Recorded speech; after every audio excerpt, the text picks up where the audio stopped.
உன் ஆன்மா வாழ்க்கை என்றைக்காவது நீ பார்த்தாயா? உன்னுடைய விசுவாச வாழ்க்கை கோவிலானது தரைபுரண்டு இருக்கிறது என்றைக்காவது நீ உணர்ந்திருக்கின்றாயா? தெய்வத்தை மறந்து கொண்டு உலக செல்வத்தை மட்டும் மையப்படுத்தி போற சமயத்தில் தெய்வம் அவர் ஒரு வாய்ப்பை கொடுக்கின்றார், மறுபடியும் வழிக்கு வா. விசுவாசம் இல்லாமல் யாரும் தேவ மகிமையை காணவே இயலாது என்றும் இன்று நாம் சிந்திக்கிற ஒரு நல்ல ஒரு கருத்து, ஆலயத்துக்கு வந்து கொண்டிருக்கின்ற உங்களையும் ஒவ்வொரு நாளும் இறைவன் சன்னதியில் ஜெபித்து கொண்டிருக்கிற நீங்கள், ஆண்டவரை மட்டுமே மையப்படுத்தி வாழ்ந்து கொண்டிருக்கிற நீங்கள், பல கேள்விகளோடு வந்திருக்கின்ற சமயத்தில் இந்த கேள்விக்கெல்லாம் பதில் இல்லாமல் இதோடைய அர்த்தம் என்னவென்று தெரியாமல் இருக்கின்ற உங்களுக்கு அனைத்து கேள்விகளுக்கும் பதில் இந்த நாளில் தெய்வம் தருகின்றார். வேதனை என்ன, வேதனைக்கு காரணம் என்ன, நெருக்கடிகள் காரணம் என்ன, நோய்களுக்கு காரணம் என்ன, பல கஷ்டங்கள், தீர்மானம் எடுக்க முடியாமல் இருக்கிற நிறைகள், இதுக்கெல்லாம் காரணம் என்ன, அத்தனையும் இந்த நாளில் தெய்வம் உனக்கு அதை வெளிப்படுத்துவார். அதோடு மட்டும் இல்லாமல் அது காரணம் என்ன மட்டும் சுட்டி காட்டாமல் அதிலிருந்து எப்படி வெளிப்பட வேண்டும், அதற்கு யார் துணை இருப்பார் என்பதையும் அவரே நமக்கு அங்கு வெளிப்படுத்தினார். அவர் சொல்ற ஒரு வார்த்தை, நானே உனக்கு துணை இருப்பேன், உன்னை இந்த நெருக்கடியிலிருந்து நான் உன்னை மீட்டுக்கொள்வேன். எப்படி அடிப்படையில் இன்றைய முதல் வாசகம் படிங்கள். ஹாகாய் புஸ்தகம் 2ஆம் அதிகாரம் 1 முதலுள்ள திருவாக்கியங்கள்.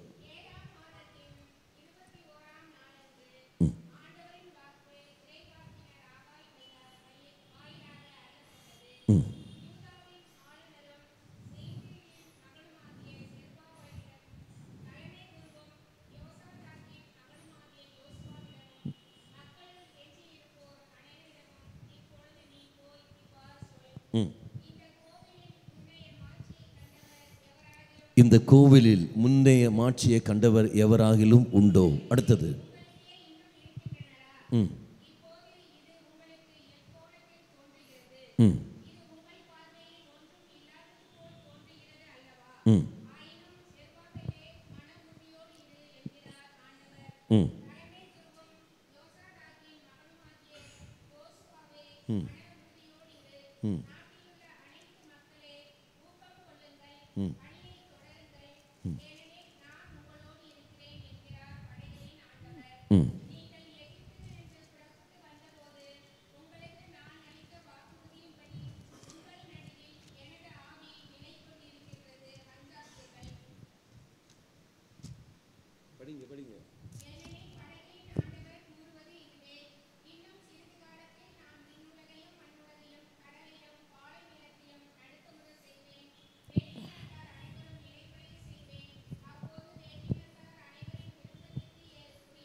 என்கிறார் படைகளின் ஆண்டவர். இந்த இடத்தில் நான் நலம் நல்குவேன் என்கிறார் படைகளின் ஆண்டவர். Praise the Lord. இதான் இன்றைய வாசகம். மக்களே, இது படிக்கிற சமயத்தில் இதோடைய பின்னணி நமக்கு எல்லோருக்கும் தெரியும். உதாரணம் எடுத்துக்கொள்ளுங்கள். நாம் ஒரு 2-3 வார்த்தை மட்டும் எடுத்துக்கொள்வோம். 2ஆம் அதிகாரம் 3ஆம் வாக்கியம். இந்த கோவிலின் முன்னைய மாட்சியை கண்டவர் எவராகிலும் உங்களிடையே இன்னும் இருக்கின்றரா? இப்போது இது உங்களுக்கு தோன்றுகிறது, இது உங்கள் பார்வையில் ஒன்றும் இல்லாதது போல் தோன்றுகிறது அல்லவா? கோவில் என்று சொல்கின்ற பொழுது நாம் அதை எப்படி புரிந்து கொள்கின்றோம்? நம்முடைய விசுவாச வாழ்க்கை அலசி பார்க்க வேண்டும். நம்முடைய உடல் தெய்வம் தங்குகின்ற ஆலயம், தெய்வம் தங்குகின்ற ஆலயம். இதோடைய பின்னணி நமக்கு எல்லோருக்கும் தெரியும்.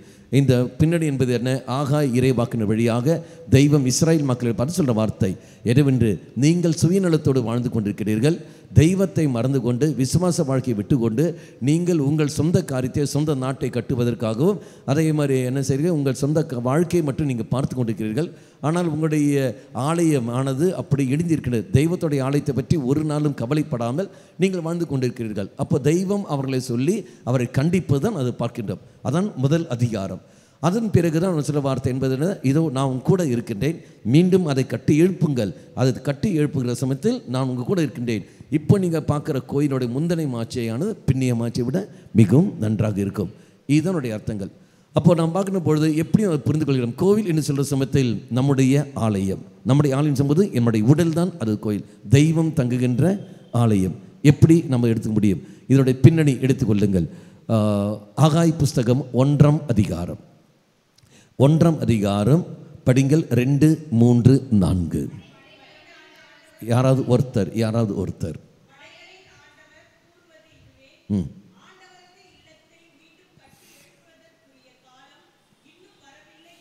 ஆண்டவருடைய இல்லத்தை காலம் இந்த மக்கள் இன்னும் சொல்லிக் கொண்டிருக்கிறார்கள். அப்படி அர்த்தம் புரிஞ்சிச்சா? ஆண்டவருடைய இல்லம் இன்னும் கட்டி எழுப்புவதற்கு இன்னும் காலம் வரவில்லை.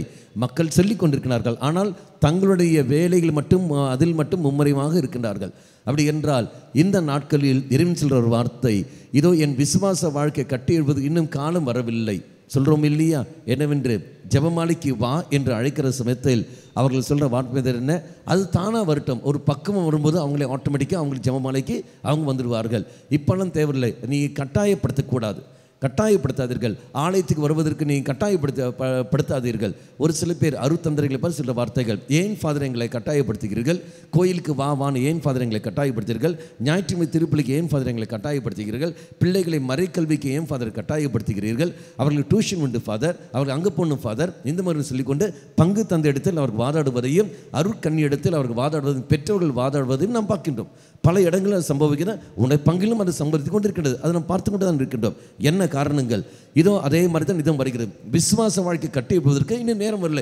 இவன் சின்ன பையன், இவன் படிக்கட்டும், இப்போ படிப்பு தான் தேவை, இந்த உலகத்தில் அவன் சம்பாதிக்க வேண்டும், அது ஆட்டோமேட்டிக்காக வந்துடும், கடவுள் மேலே பக்தி உண்டு என்று சொல்லி கொண்டிருப்பார்கள் ஒழிய, ஆனால் ஒரு நாளும் என்ன செய்ய மாட்டார்கள்? அதை வெளிப்படுத்தி கொண்டிருக்க மாட்டார்கள்.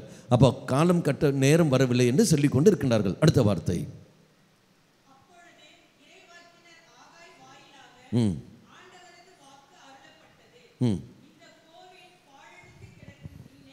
பார்த்தீங்களா? இந்த கோயில் அப்படி என்றால் உன்னுடைய விசுவாச வாழ்க்கையானது பாழடைந்து கிடைக்கும் இந்த நேரத்தில் நீங்கள் மட்டும் மாட மாளிகைகளில் குடியிருக்கலாமா? அப்படின்னு என்ன அர்த்தம்? நீ மட்டும் எப்படி இருக்கின்றாய்? உன்னுடைய ஆலயம் தேவாலயமானது இடிந்து கொண்டிருக்கின்ற சமயத்தில் அது ஒன்றும் பராமரிக்கப்பது இருக்கும்போது நீ மட்டும் வீட்டை கட்டி கொண்டிருக்கிறாயே, சுயநலத்தோடு வாழ்ந்து கொண்டிருக்கிறாயே, உன் விசுவாச வாழ்க்கை எந்த அளவுக்கு நாறிக்கொண்டிருக்கும் என்பது நீ உணரவில்லை. மாறாக பணத்துக்கு பின்னாடி போகின்றாய், புகழுக்கு பின்னாடி போகின்றாய், வேலைக்கு பின்னாடி போகின்றாய், உலகத்துக்கு பின்னால் போய்கொண்டு எனக்கு அது வேண்டும் இது வேண்டும் போய் கொண்டிருக்கின்றாயே. மக்களே, இதனால் உனக்கு என்ன லாபம்? இதெல்லாம் உனக்கு என்ன லாபம்? இது உனக்கு மீட்பு தருமா? இந்த பணம் உனக்கு விடுதலை தருமா? இந்த புகழ் உனக்கு மீட்பு தருமா? தராதே. இந்த பேச்சு அப்படியே வைத்துக் கொள்ளுங்கள். நமக்கு எங்கே வாசிக்கிறோம்? நமக்கு எல்லோருக்கும் தெரியும் இல்லையா? எவ்வகை பேராசைக்கும் இடம் கொடுக்காதபடி நீங்கள் பார்த்து கொள்ளுங்கள். லூக்கா நற்செய்தி 12ஆம் அதிகாரம் 15 முதல்ல திருவாக்கியங்கள். நமக்கு எல்லோரும் தெரியும், செல்வந்தன் எவ்வகை பேராசைக்கும் இடம் கொடுக்காதபடி நீங்கள் பார்த்து கொள்ளுங்கள். அடுத்த வார்த்தை,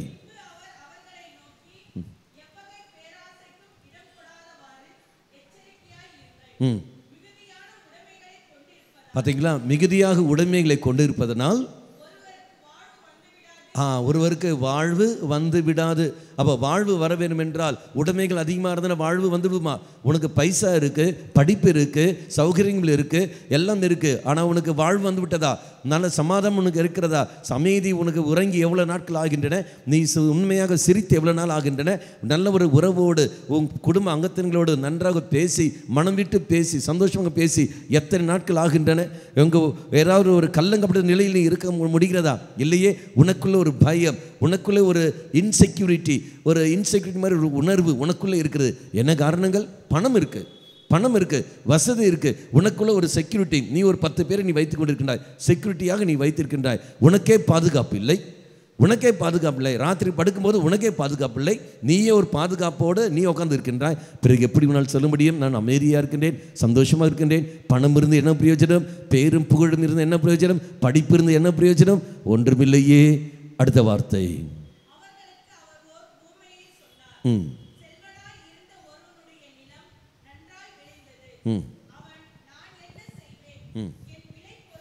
இது நமக்கு எல்லோருக்குமே தெரியும். விலை குலத்தை எல்லாம் எடுத்து களஞ்சியத்தை எல்லாம் எடுத்து அவன் பெருசாக கட்டுகின்றான். அதன் பிறகு அவன் என்ன செய்கின்றான், எல்லாத்தையும் சேர்த்து வைக்கின்றான். கடைசி சொன்ன வார்த்தை என்ன, இதோ நெஞ்சே நீ சந்தோஷமாக குடித்து கொண்டு இரு. என்ன காரணம், வாழ்நாள் முழுதும் நீ சேர்த்து வைத்திருக்கிறாய், உனக்கு ஒரு பிரச்சனை இல்லை. கடைசியில் அவனுக்கு செய்தி என்ன வருகிறது, இன்று இரவே நீ உன் உயிர் உன்னை விட்டு போகிறது. நீ சேர்த்து வச்ச சொத்தெல்லாம் யாருக்கு போய் சேரும், யாருக்குமே சேராதே. அப்படி என்றால் மிகுதியாக உடைமையை கொண்டு ஒரு நாளும் உனக்கு எதிர்பார்க்குற அமைதி உனக்கு அங்கு கடந்து வராது. இப்போ மறுபடியும் அங்கே படிங்கள், ஆகாய் புஸ்தகம் படிங்கள். அங்கே என்ன வாசித்தோம், இதோ நீங்கள் உங்களுடைய கோயிலானது இடிந்து கொண்டிருக்கிற சமயத்தில் நீங்கள் மட்டும் மாட மாளிகையில் சந்தோஷமாக இருக்க முடியுமா? அது எப்படி சாத்தியமாகும்? அடுத்த வார்த்தை, விட்டு கொடுத்து எல்லாரும் படிக்கிற எல்லாரும் ஒரு ஆள் ஸ்டார்ட் பண்ணினா அடுத்த ஆள் நிறுத்துங்கள். நிறுத்திட்டு அது மாதிரி அப்படி மெதுவாக படிங்க, எல்லோருக்கும் படிங்க, சான்ஸ் கொடுங்க.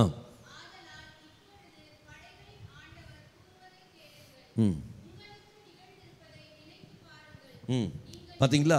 ஆகவே தெய்வம் சொல்ற வார்த்தை, உங்களுக்கு நிகழ்ந்ததை நினைத்து பார். என்ன நிகழ்ந்திருக்கின்றது எனக்கு, அப்படி என்ன நிகழ்ந்து நான் நினைத்து பார்க்கறதுக்கு என்ன நிகழ்ந்திருக்கு, என்ன நடந்திருக்கின்றதா? அடுத்த வார்த்தை படி, நீங்கள் விதைத்தது மிகுதி. அடுத்தது, ஆனால் அறுத்ததோ குறைவு. அர்த்தம் புரிஞ்சிச்சா? நீங்கள் விதைத்தது மிகுதி, ஆனால் அறுத்ததோ குறைவு. அடுத்தது, நீங்கள் உண்கிறீர்கள், உங்கள் வயிறு நிரம்புவதில்லை. அடுத்தது, நீங்கள் குடிக்கிறீர்கள், ஆனால் நீங்கள் நிறைவடைவதில்லை. அடுத்தது, ஆடை அணிகிறீர்கள், ஆனால் உங்களுள் எவரும் குளிர் நீங்கவில்லை. அடுத்தது, பையில் போடுகிறார்கள். அர்த்தம் புரிஞ்சா? 4 விஷயங்கள் வருகிறது பாருங்கள். நீங்கள் விதைக்கிறீர்கள், ஆனால் நீங்கள் மிகுதியாக நீங்கள் விதைக்கிறீர்கள், ஆனால் அறுவடையோ உங்களுக்கு இல்லை. அர்த்தம் என்ன? உழைக்கிறீர்கள், கஷ்டப்பட்டு நீங்கள் உழைக்கிறீர்கள், உங்கள் உழைப்பெல்லாம் அதிகமாக நீங்கள் போட்டு கொண்டிருக்கிறீர்கள்.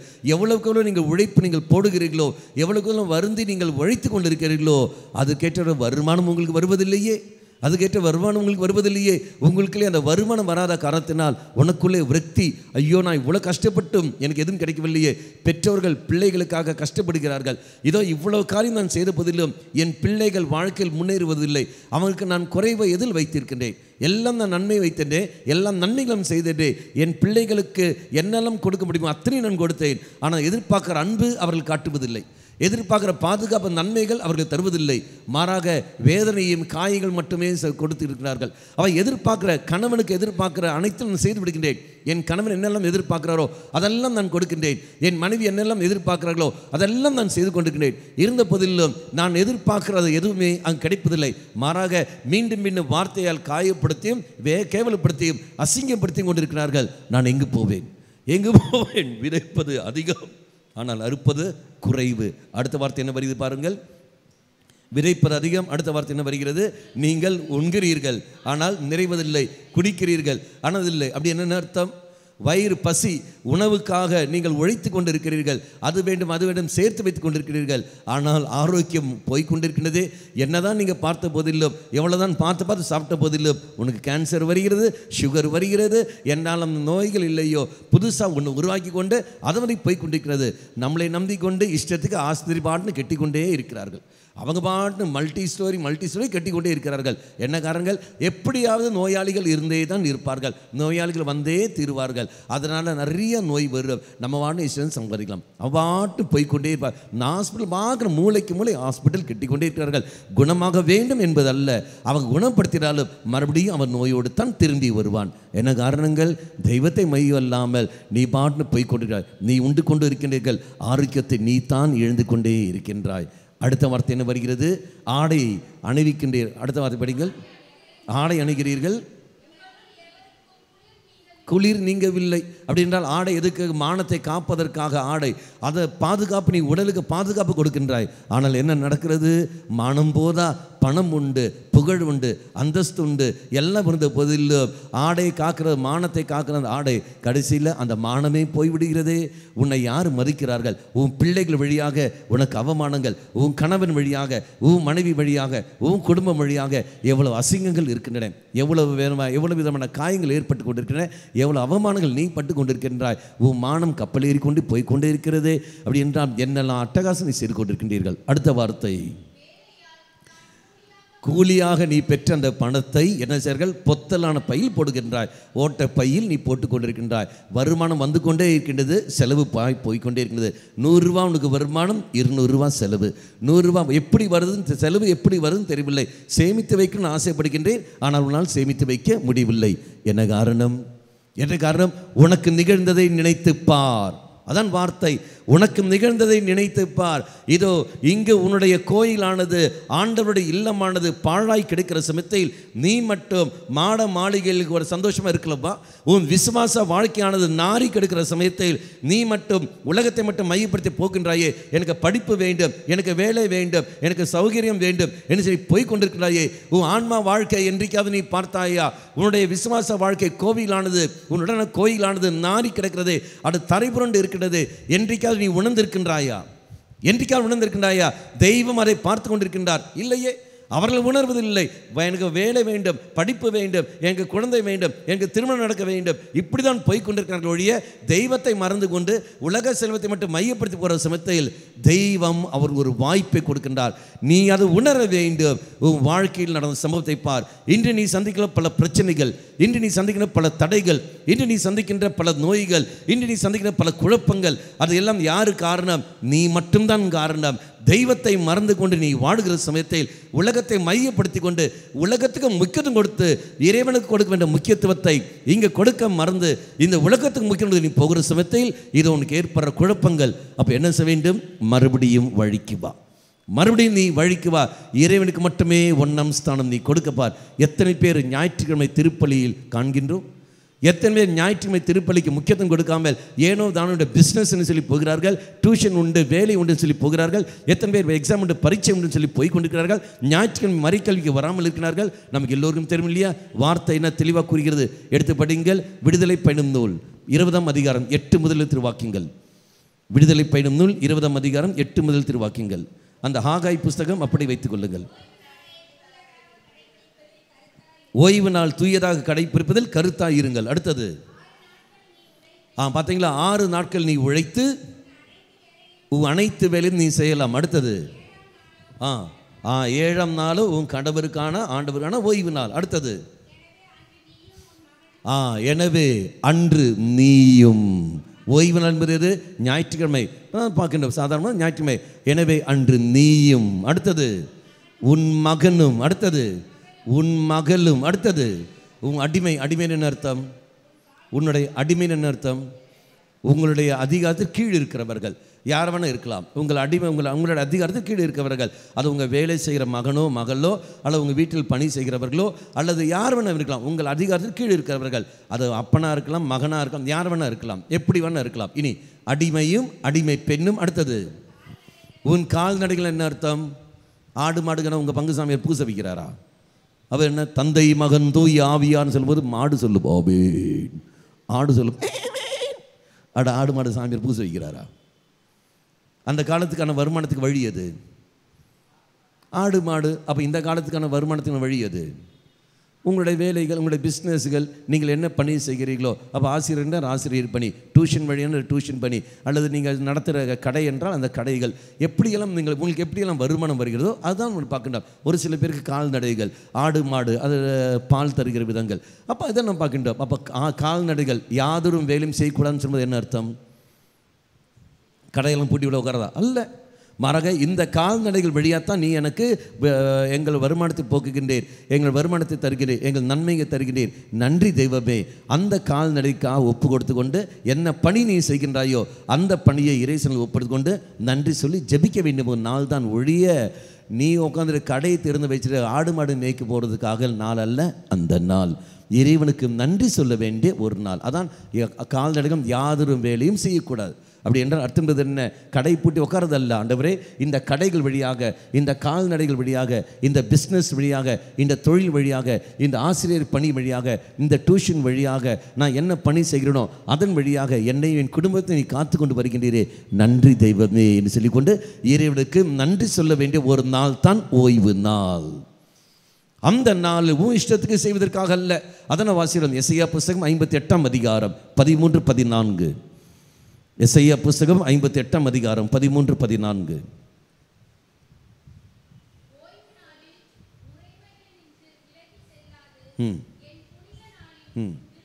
உன் விருப்பம் போல் செய்யாமல் ஓய்வு நாள் மகிழ்ச்சி நாளாகவும் ஆண்டவரின் மேன்மிக்க நாளாகவும் எண்ணி அதுக்கு மதிப்பு கொடுத்து உன் சொந்த வழிகளில் செல்லவோ சொந்த ஆதாயத்தை நாடவோ வெற்று பேச்சுகளை பேசவோ செய்யாதிருந்தால் அப்பொழுது ஆண்டவருக்கு ஊழியம் புரிவதில் மகிழ்ச்சியை நீ காண்பாய். அப்போ சொந்த விருப்பப்படி நீ போகாத, சொந்த வழிகளில் நீ வாழாத, வெற்று பேச்சுகள் நீ பேசாத, தினம் பார்க்கின்றோம். சொந்த ஆதாயத்தை நீ நாடாத, மாறாக ஓய்வு நாள் ஆண்டவருக்கு என்று முக்கியத்துவம் கொடுத்து நீ போக வேண்டும். அப்படி என்றால் என்ன அர்த்தம்? இறைவனுக்கு நன்றி சொல்ல வேண்டிய ஒரு நாள், இறை காரியங்கள் செய்ய வேண்டிய காரியங்கள். அன்பியத்தில் போய் பாரு, அன்பியத்தில் உள்ள மக்களை போய் தரிசித்துக் கொள்ளுங்கள். அங்கே எத்தனையோ முதியவர்கள் இருப்பார்கள், அந்த முதியவர்களை போய் பாருங்கள், நல்ல வார்த்தைகளை பேசுங்கள், நல்ல வார்த்தை அவர்களும் பகிர்ந்து கொள்ளுங்கள், ஒன்றாக இணைந்து கொள்ளுங்கள். அந்த குடும்ப அங்கத்தினோடு, அந்த அன்பியத்தோடு, உங்கள் பங்கு மக்களோடு அது எந்த அளவுக்கு நேரத்தை செலவிட முடியுமோ அந்த மாதிரி நேரத்தை செலவிடுங்கள். எத்தனையோ நோயாளிகள் இருப்பார்கள், அந்த நோயாளிகளை போய் காணுங்கள். எத்தனையோ பேர் உதவி இல்லாமல் இருப்பார்கள், நீங்கள் போய் உதவி செய்யுங்கள். உங்கள் பிள்ளைகளுக்கு அங்கே அருகில் இருக்கிற உதவி செய்யுங்கள். அப்படி உதவி செய்கிற சமயம் அருகில் இருக்கிறவர்கள் உதவி செய்கிற பொழுது தெய்வத்துக்கு அல்லவா நீ செய்து கொண்டிருக்கின்றாய். உன் பங்கில் இருக்கிறவர்கள், உன் அன்பியத்தில் இருக்கிறவர்களுக்கு நீ செய்யவில்லை என்றால் எங்கள் மக்களே மற்றவர்கள் நீ செய்ய போகின்றாய். எப்படி உனக்கு கிருபைகள் அங்கு கிடைக்கும்? இதோ உன் வாடு இங்கே ஆண்டவருடைய இல்லம் பாழை கொடுக்கிற சமயத்தில் நீ உன்னுடைய இதிலேயே கட்டி கொண்டிருக்கின்றாய். நான் நன்றாக இருக்க வேண்டும், என் குடும்பம் நன்றாக இருக்க வேண்டும், இதை நான் படிக்க வேண்டும், எனக்கு டியூஷன் இருக்கின்றது, எனக்கு வேலைக்கு போக வேண்டும், எனக்கு பிஸ்னஸ் உண்டு, அங்கே போகிறேன் அங்கே போகிறேன். இறைவனை மறந்து நீ அப்படி போன காரணத்தினால் உனக்கு நிகழ்ந்து இருப்பதை நீ பார். நீ சம்பாதிக்கின்றாய், உனக்கு எதுவும் அங்கு கிடைப்பதில்லை. இரவும் பகலுமாக நீ உழைத்து கொண்டிருக்கின்றாய், உனக்கு எதுவுமே அங்கு கிடைப்பதில்லை. என்ன காரணங்கள்? நான் அல்லவே அது காரணங்கள், நீ தானே அதுக்கெல்லாம் காரணங்கள். கொடுக்க வேண்டிய முக்கியத்துவத்தை கொடுத்தே தீர வேண்டும். பிரைஸ் தி லார்ட், ஹல்லேலூயா. இறைவனுக்கு ஒன்றாம் ஸ்தானம் கொடுக்க வேண்டும் என்றால் அதில் ஒன்றாம் ஸ்தானம் கொடுத்தே தீர வேண்டும். அதில் எந்த ஒரு விட்டு வீழ்ச்சியும் இல்லை. அது ஒரு நாளும் எந்த ஒரு விட்டு வீழ்ச்சியும் அங்கு தெய்வம் கொடுத்ததில்லை. அடுத்த வார்த்தை படிங்கள், 6ஆம் வாக்கியம் அல்ல 7ஆம் வாக்கியம். நினைத்து பாருங்கள். அடுத்தது ஆண்டவர், அடுத்தது எனவே என்ன சென்று மலைக்கு சென்று மரம் கொண்டு வாருங்கள். அது என்ன மலை என்றால் என்ன மலை?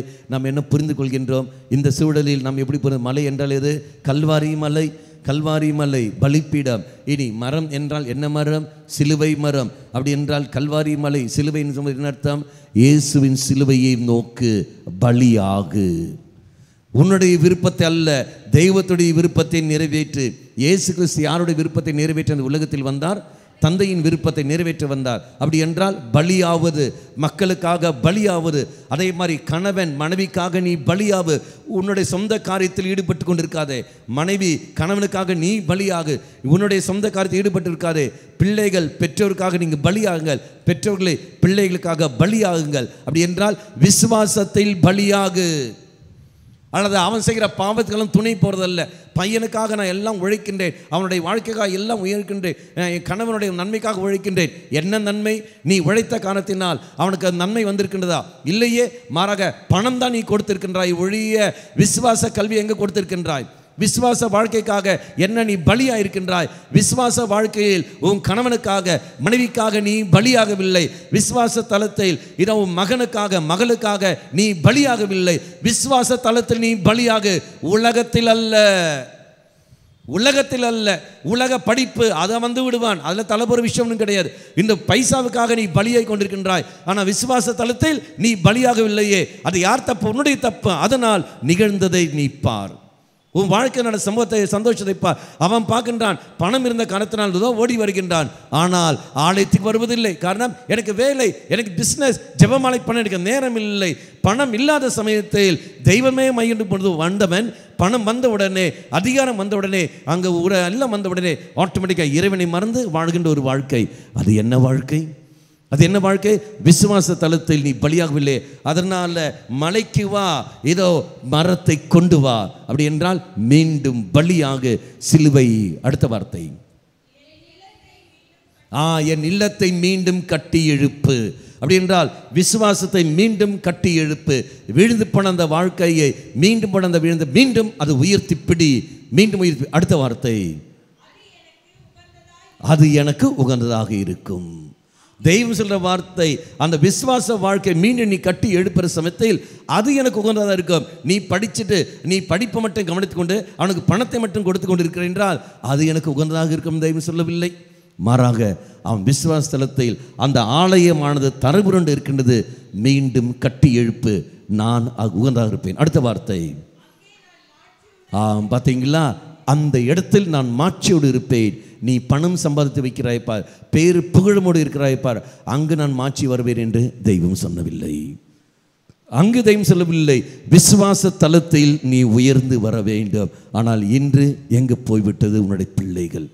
எத்தனை பேர் நம்முடைய கத்தோலிக்கர்கள் மட்டுமே எத்தனை பேர் விசுவாச வாழ்க்கைக்கு எதிராக போய் கொண்டிருக்கிறார்கள். ஞாயிற்றுக்கிழமை ஆலயங்களில் இடம் நிரம்பி வந்த அந்த ஆலயத்தில் இப்போ எத்தனை பேர் வருகிறார்கள்? இந்த காலகட்டத்தில் இளைஞர்களும் பெண்கள் வராமல் இருக்கிறார்கள். என்ன காரணங்கள்? வராத இளைஞர் இந்த காலம் சொல்வது யாரு? உன்னுடைய மகன் தானே, உன் மகள் தானே, வேறு யாரும் இல்லையே. ஞாயிற்றுக்கிழமை அங்கே பங்குகளில் ஈடுபடாமல் இருக்கிறார்கள். அங்கே பங்கில் இருக்கின்ற இளையோர் குழுவில் சேராமல் அவங்க பாட்டு போய் கொண்டு இருக்கின்றார்கள். என்ன காரணங்கள்? பெற்றவர்கள் நீங்கள் அழுது கொண்டிருக்கிறீர்கள், என் பையன் ஜெபமாலைக்கு வரமாட்டேங்கிறான், என் பிள்ளை வரமாட்டேங்கிறது. அவங்க போகிறார்கள். ஒரு சில பேர் அவங்க நேரம் இல்லை ஃபாதர், ஐடி கம்பெனியில் வேலை செய்கிறாங்க ஃபாதர்.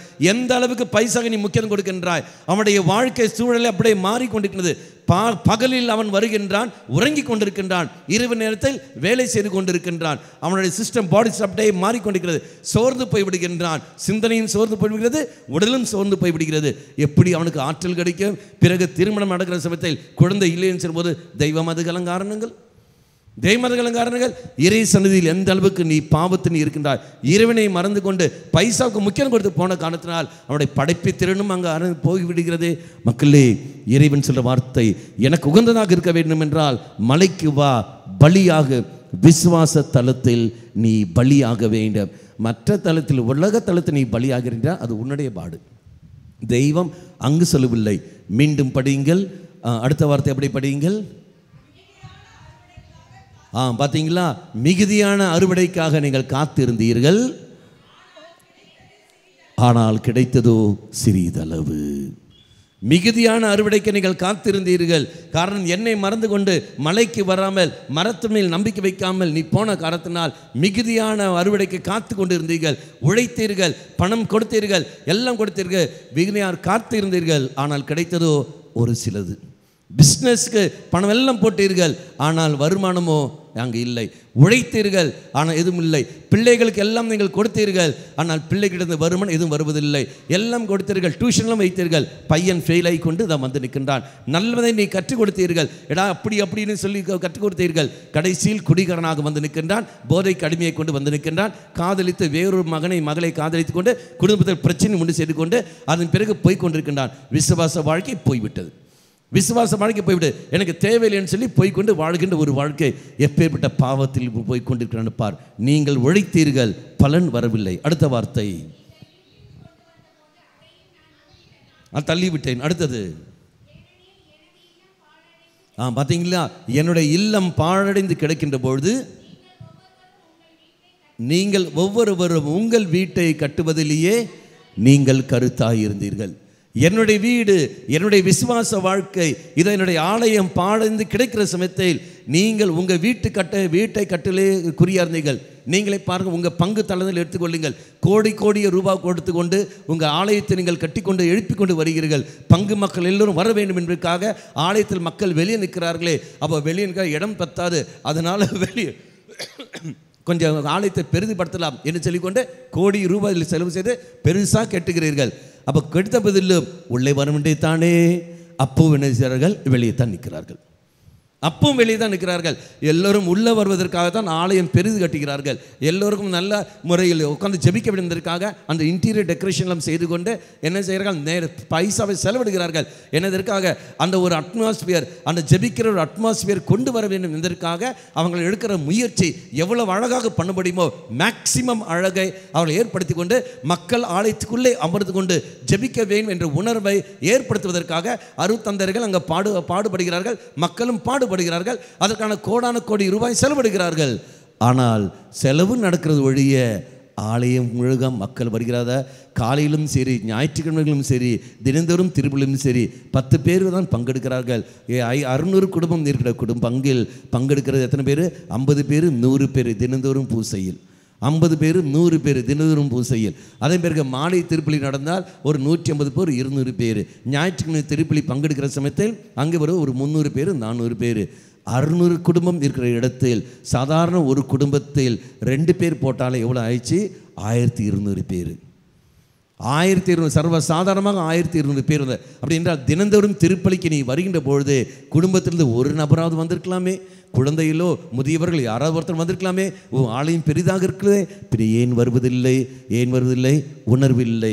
இதோ என் ஆலயம் பாழடைந்து கிடக்கிற சமயத்தில் நீ உன் வீட்டை கட்டுவதிலேயே நீ குறியாக இருக்கின்றாய். சுயநலத்தை மட்டுமே நீ மையப்படுத்தி கொண்டு நீ வாழ்ந்து கொண்டிருக்கிறாய். பைசா கொடுத்தாய், ஆலயத்துக்கு பைசா கொடுத்தாய். நான் இவ்வளோ லட்சம் கொடுத்தேன், இவ்வளோ 1000 கொடுத்தேன், இவ்வளோ டொனேஷன் கொடுத்தேன். டொனேஷன் கொடுத்து என்ன பிரயோஜனம்?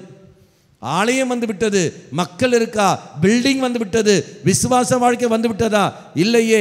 யாரு காரணம்? நீ. உனக்காகத்தான் ஆலயம் கட்டுறார்களே, அறுத்தந்தை உட்காந்து சுகசா வாழ்வதற்காக அல்ல. நீ வந்திருக்க வேண்டும். ஆலயத்தை தினந்தோறும் திருப்பலியில் நீ பங்கெடுக்க வேண்டும். ஞாயிற்றுக்கிழமை திருப்பலி குடும்பத்தோடு நீ பங்கெடுக்க வேண்டும். அது பங்கெடுப்பதில்லையே. அது பங்கெடுக்கவில்லை என்றால் இதோ எந்த அளவுக்கு தெய்வம் வேதனை என்று சொல்ற வார்த்தை. அடுத்த வார்த்தை படியுங்கள்.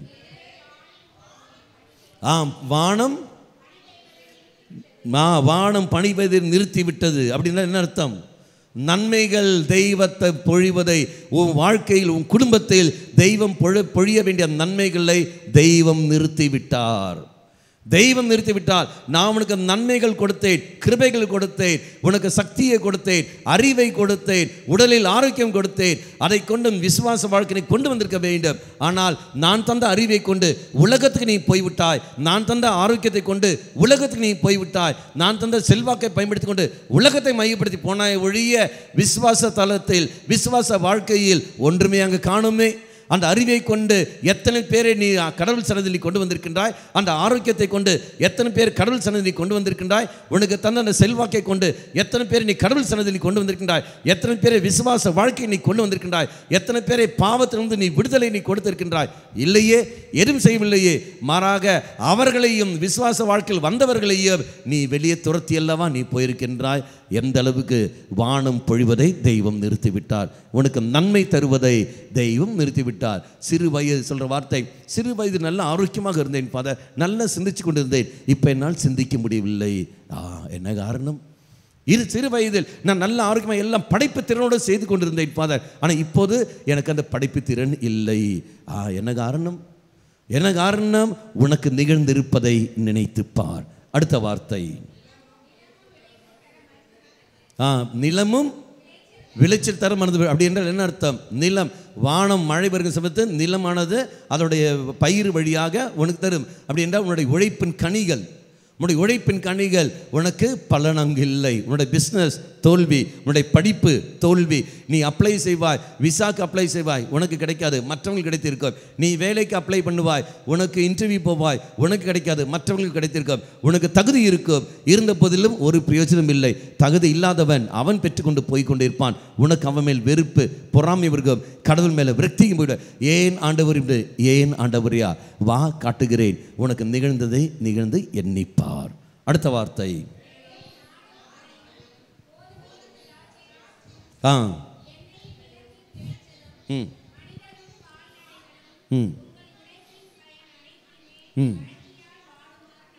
அது ஒன்றும் இல்லாமலே நான் ஆக்கி விடுவேன். கிளியர். இனி அடுத்த வார்த்தை படியுங்கள்.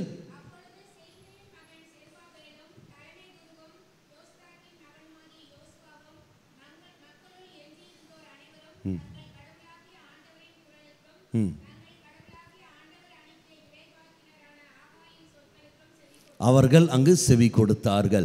அப்போ அவர்கள் என்ன செய்கிறார்கள்? தெய்வம் சொன்ன வார்த்தை, ஆகாய் வழியாக, இறைவாக்கின் வழியாக இறைவன் சொல்கிற வார்த்தைகளை இதோ அவர்கள் கேட்டார்கள். அவர்கள் அதுக்கு முன்னாடி செவி கொடுக்கவில்லை, அவர்கள் கேட்டார்கள், இறைவனுக்கு செவி கொடுத்தார்கள். இதோ நாங்கள் கீழ்ப்படுகிறோம் என்று சொல்லிக்கொண்டு அவர் முன்கெடுக்கிறார்கள். மக்களிடம் பார்க்கின்றோம் இல்லையா? அப்படி செவி கொடுக்கிற காலத்தில் என்ன நடந்திருக்கு வந்தது என்று இந்த பேஜ் அப்படியே வைத்துக்கொள்ளுங்கள். நெகேமியா புஸ்தகம் எடுத்துக்கொள்ளுங்கள். நெகேமியா புஸ்தகம் 8ஆம் அதிகாரம் 8ஆம் அதிகாரத்தில் அங்கு நெகேமியா என்ன செய்கின்றார்? அந்த வாச நூலை எடுத்து படிக்கின்றார். அப்போ திருநூலை எடுத்து அவர் படிக்கிற சமயத்தில் மக்கள் நொந்து அழுகிறார்கள். படிங்கள் 9 முதல் திருவாக்கியங்கள். 8ஆம் அதிகாரம் 9ஆம் வாக்கியம் முதல்.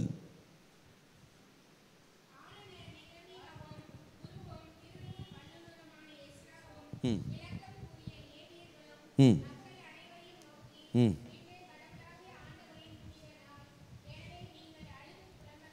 ம்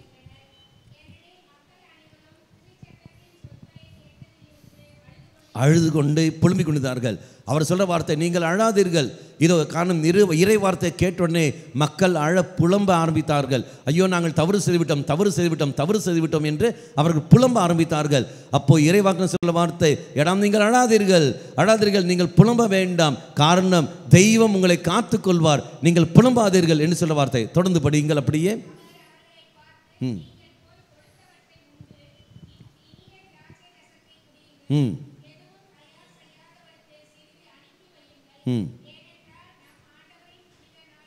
ஏனெனில் நம் ஆண்டவருடைய புனித நாள் இதுவே. அப்போ இவர்கள் இறைவார்த்தை கேட்டவுடனே அவர்கள் அழுது புலம்பிய போது இறைவாக்கு சொல்ற வார்த்தை, வேண்டாம், நீங்கள் அழாதீர்கள், புலம்பாதீர்கள், நீங்கள் துக்கம் கொண்டாட வேண்டுவதற்காக அல்ல, மாறாக உங்கள் தவறுகளை சுட்டி காட்டிக்கொண்டு அதிலிருந்து விடுவிக்கத்தான் தெய்வம் வந்திருக்கின்றார். ஆகவே அந்த இறைவன் மேல் நம்பிக்கை வைத்து வாருங்கள். மனம் வருத்தம் ஏற்பட்டது இல்லையா? அந்த மன வருத்தம் வந்தவுடனே இனி சந்தோஷம் அடையுங்கள், இனி அந்த பாவ காரியங்கள் செய்யாதீர்கள். இதை நம்ம பார்க்கின்றோம். தெய்வம் நம்முடன் இருக்கின்றார், நம்மை வழி நடத்துவார். இப்போ அந்த ஆகாய் புஸ்தகம் எடுங்கள். ஆகாய் புஸ்தகம் இப்போ படிங்கள் 13-14.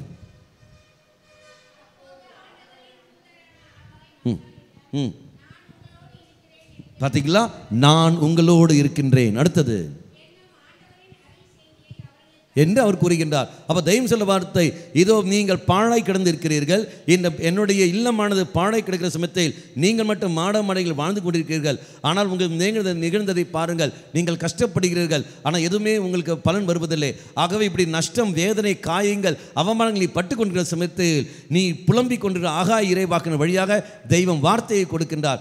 வார்த்தை கொடுத்த உடனே மக்கள் அழகிறார்கள், புலம்ப ஆரம்பிக்கிறார்கள். அந்த வார்த்தையை கேட்கிறார்கள். அந்த வார்த்தை கேட்டு புலம்ப ஆரம்பித்தே இறைவன் ஆகாய இறைவன் சொல்ற வார்த்தை, அழாதீர்கள், நான் உங்களோடு இருக்கின்றேன். இதான் தெய்வம், நீதான் காரணம். இதுக்கெல்லாம் காரணம் என்று சொல்லிக்கொண்டு அதன் பிறகு அப்படியே குற்றப்படுத்துதல்ல, மாறாக கவலைப்படாதீர்கள், நான் உங்களோடு இருக்கின்றேன். இதுவும் நீங்கள் கஷ்டப்படுகிறீர்களே, பிள்ளைகளுக்காக பெற்றவர்களே நீங்கள் தியாகம் செய்கிறீர்கள், அதே மாதிரி என்னெல்லாம் கஷ்டப்படுகிறீர்கள், மனைவி கணவனுக்காக செய்கிற தியாகங்கள், கணவன் மனைவிக்காக, குடும்பத்துக்காக நீங்கள் உழைக்கிற அந்த உழைப்பு, உங்கள் அத்தனை பேருக்கும் தெய்வ பயம் உண்டு. எல்லோரும் தனித்தனிய முறையில் ஜெபிக்கிறார்கள், ஆலயத்துக்கு போகிறார்கள், எல்லோருக்கும் தெய்வ பயம் உண்டு. எல்லோரும் ஆலயத்துக்கு வராதவன், எல்லோருக்கும் பயம் உண்டு. ஆனால் கொடுக்க வேண்டிய முக்கியத்துவத்தை அங்கு கொடுப்பதில்லை, கொடுக்க வேண்டிய நேரத்தை அங்கு கொடுப்பதில்லை. மாறாக எல்லாம் முடிச்ச பிறகு வருகின்றான். 24 மணி நேரத்தில் அதிகமான நேரம் நீ யாருக்கு நீ கொடுக்க வேண்டும்? இறை காரியங்களுக்கு, தெய்வ காரியங்கள் நீ கொடுக்க வேண்டும். ஆனால் அங்கு நீ கொடுப்பதில்லை. தெய்வ காரியங்கள் கொடுக்க வேண்டும் சொல்கின்ற என்ன அர்த்தம்? ஸ்தோத்திரம் சொல்வதல்ல, அல்லேலூயான்னு சொல்லி கொண்டு போறதல்ல, மாறாக இறைவனை நினைத்து கொண்டு எல்லா காரியங்களும் இறைவனை மையப்படுத்தி நீ வாழ வேண்டும். அது நீ செய்வதில்லையே. 10ல் ஒரு பங்கு, 24 மணி நேரம் 10ல் ஒரு பங்கு என்றால் 2 மணி நேரம் 40 நிமிஷம், அதாவது ரவுண்ட் ஆக்கிவிட்டோம் என்றால் 3 மணி நேரம். குறைந்தது ஒரு மனிதன் 3 மணி நேரமாவது அவன் இறை சன்னதியில் அவன் அமர வேண்டும்.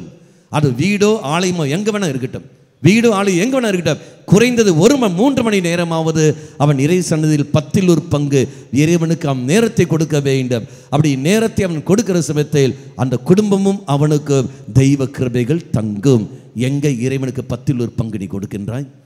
பைசா கொடுக்கின்றேன், எங்க பைசா மட்டும் தான் கொடுக்கின்றாய்? உழைப்பு நீ கொடுக்கின்றாயா? உன்னுடைய படிப்பு நீ 10ல் ஒரு பங்கு கொடுக்கின்றாயா? உன்னுடைய கருத்தை 10ல் ஒரு பங்கு நீ கொடுக்கின்றாயா?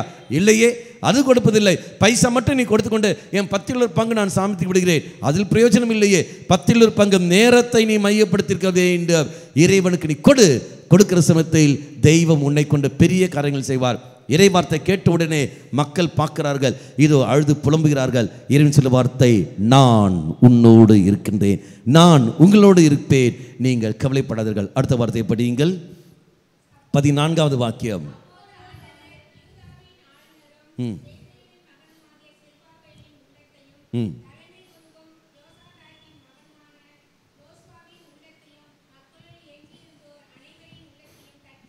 தட்டி எழுப்பினார். பார்த்தீங்களா?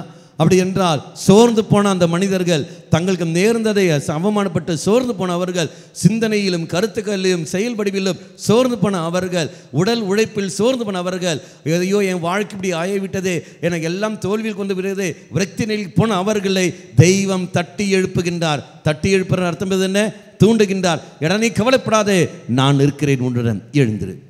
எடா கவலைப்படாதே, நான் இருக்கிறேன் உன்னுடன், எழுந்திரு சொல்லிக்கொண்டு அவர்களை எழுப்பி இதை தைரியம் ஊட்டுவது, நான் இருக்க உன்னுடன் வா என்று சொல்லிக்கொண்டு தெய்வம் கூட வருகின்றார். மக்களே, இதுவரைக்கும் நீ என்னை மறந்து நீ வாழ்ந்தாய், இனி முதல் நீ என்னோடு இருப்பாய், நான் உனக்கு வலிமை தருகின்றேன். என் வார்த்தையை நீ கேட்டாய் இல்லையா? மன வருத்தத்தை நீ வெளிப்படுத்தினாய். எப்படி? கண்ணீரின் வழியாக. கண்ணீரின் வழியாக மன வருத்தத்தை நீ வெளிப்படுத்தினாய். நமக்கு எல்லோருக்கும் தெரியும் இல்லையா?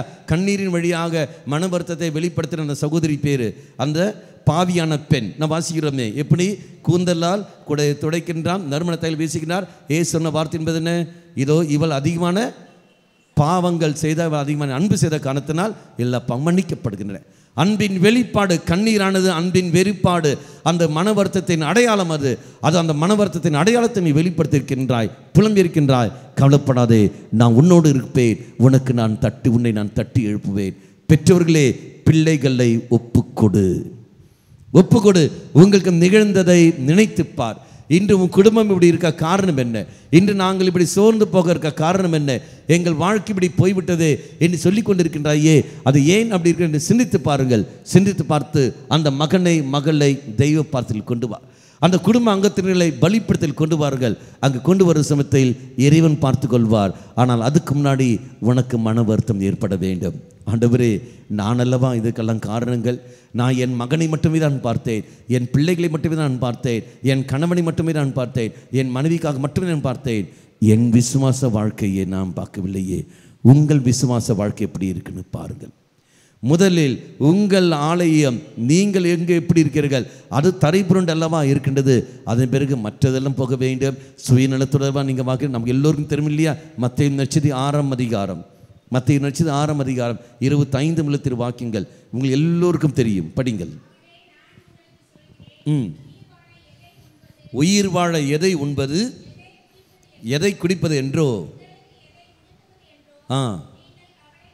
நீங்கள் கவலை கொள்ளாதீர்கள். அப்போ உயிர் வாழ்வதற்கு என்ன வேண்டும், உடுப்பதற்கு என்ன வேண்டும் என்பதை, குடிப்பதற்கு சாப்பிடுவதற்கு என்ன வேண்டும் அதை பற்றி நீ கவலைப்படாதே. காரணம் அதெல்லாம் என்னுடைய பணி, அதெல்லாம் என்னுடைய பணி. உன்னை நான் மனிதனாக படைத்தேன் என்றால் இதெல்லாம் தேவை என்று எனக்கு தெரியாதா? உனக்கு நான் ஒரு திருமணம் நடத்தி வைத்தேன் என்றால் இதெல்லாம் எனக்கு தேவைன்னு தெரியாதா? இதெல்லாம் உனக்கு தேவைன்னு தெரியாதா? உனக்கு நான் பிள்ளைகளை தந்தேன் என்றால் அந்த பிள்ளைகளை வளர்த்தி கொண்டு வருவதற்கு உனக்கு என்னென்ன தேவை வேண்டும் என்று அது எனக்கு தெரியாதா? அது என்னுடைய மகன் தானே, என் மகள் தானே, என் பிள்ளைகள் எல்லாம் நான் தந்திருக்கின்றேன். நீ வெறும் பொறுப்பாளர் தானே. அப்போ பொறுப்பாளராக இருக்கிற சமயத்தில் உன்னை எப்படி நான் கைவிடுவேன்? என் மகனை நான் தந்திருக்கின்றேன், என் மகளை உனக்கு தந்திருக்கின்றேன். அழிவுக்காக இல்லையே, அவன் வாழத்தானே உனக்கு நான் தந்திருக்கின்றேன். பிறகு ஏன் மக்களே நீங்கள் கவலைப்பட்டு கொண்டிருக்கிறீர்கள்? ஏன் அதை பற்றி கவலைப்பட்டு கொண்டிருக்கின்றாய்? என்னை பற்றி அல்லவா நீ சிந்திக்க வேண்டும். எனக்கு சாப்பாடு இல்லையே, அது என்னுடைய பொறுப்பு. எனக்கு உடை இல்லையே, அது என்னுடைய பொறுப்பு. அது நான் பார்த்துக் கொள்கின்றேன். அதை பற்றி நீ ஏன் கவலைப்பட்டு கொண்டிருக்கின்றாய்? அடுத்த வார்த்தை பார்த்தீங்களா? உணவை விட உயிரும் உயர்ந்தவை அல்லவா? அடுத்தது, வானத்து பறவைகளை நோக்குங்கள், விதைப்பதும் இல்லை, அறுப்பதும் இல்லை, சேர்த்து வைப்பதும் இல்லை. அடுத்தது,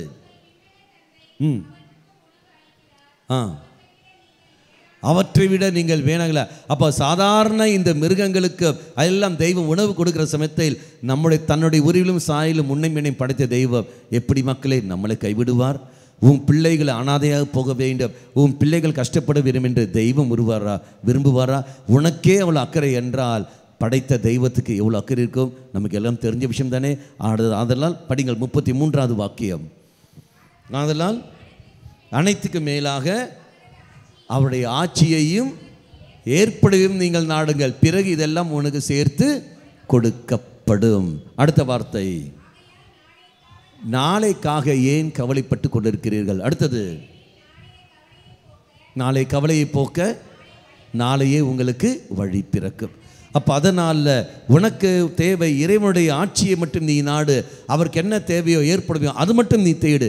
ஆனால் அதை விட்டுக்கொண்டு தெய்வத்துக்கு என்ன விருப்பமோ அதை விட்டுக்கொண்டு இதான் என் மகனுக்கு அது தேவை, என் மகளுக்கு அது தேவை, அதனால் நான் வாழ முன் நம்ம சேர்த்து வைக்க வேண்டும், அதனால் நாம் வேலைக்கு போக வேண்டும், ஞாயிற்றுக்கிழமை நான் வர முடியாது, குடும்பத்தில் ஜெபமால் எனக்கு செய்ய முடியாது, பாவ சங்கத்தில் எனக்கு செய்ய முடியாது, நான் வருஷத்தில் ஒரு முறை சென்று விடுகின்றேன், ஈஸ்டருக்கு மட்டும் வந்து நிற்கின்றேன், குட் ஃப்ரைடே மட்டும் நான் கோயிலுக்கு வந்து நிற்கின்றேன், மற்ற சமயத்தில் நான் வரமாட்டேன், அரை மணி நேரத்தில் நான் பூசைக்கு இருப்பேன், அதுக்கப்புறம் நான் போய் விடுவேன்.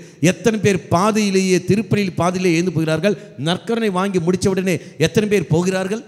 எத்தனை பேர் போய் விடுகிறார்கள்? எனக்கு டைம் இல்லை டைம் இல்லைன்னு சொல்லி போய் கொண்டிருக்கிறார்கள். பிறகு எதுக்கு நீ வந்திருக்கின்றாய்?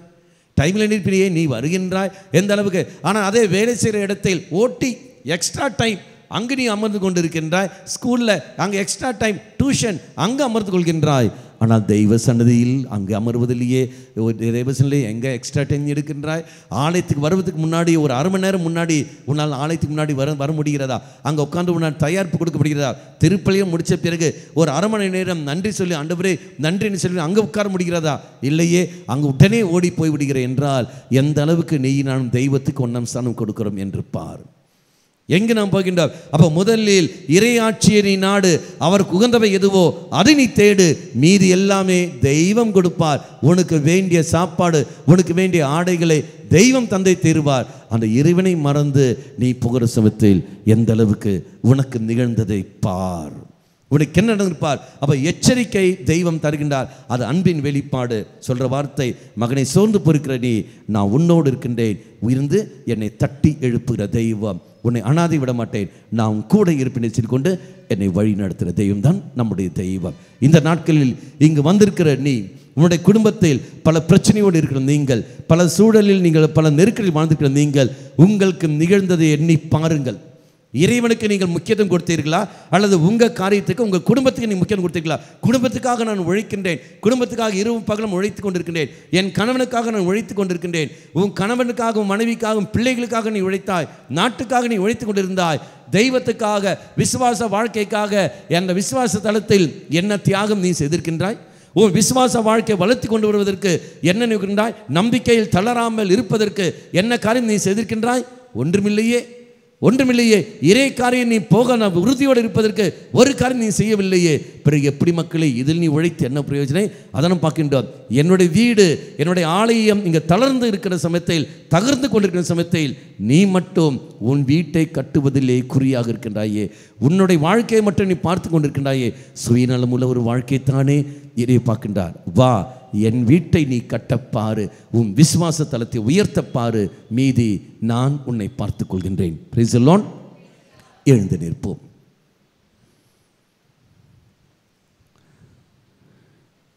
நம்முடைய மனநிலையை மனதில் கொண்டு வருவோம். இதனுடைய அடிப்படையில், ஆண்டவரே, இதோ என்னுடைய விசுவாச தலத்தில் ஏற்பட்ட பல பிரச்சனைகள், என் விசுவாச தலத்தில் ஏற்பட்ட பல தடைகள், அதெல்லாம் கொண்டு வருகின்றேன். இந்த உலகத்துக்கு முக்கியம் கொடுத்து வாழ்ந்த நிமிடங்கள், அது அத்தனையும் இப்போ நீ எடுத்து மாற்றும் ஆண்டவரே. உண்மையில் நம்பிக்கை வைத்து வாழக்கூடிய வரம் எனக்கு தாரும் ஆண்டவரை சொல்லிக்கொண்டு தாகத்தோடு நாம் விசேஷமாக நாம் ஜெயிப்போம். புதியதொரு உலகத்தை படைத்திட்ட சரிதை, விசுவாசமில்லாமல் யாரும் தேவ மகிமையை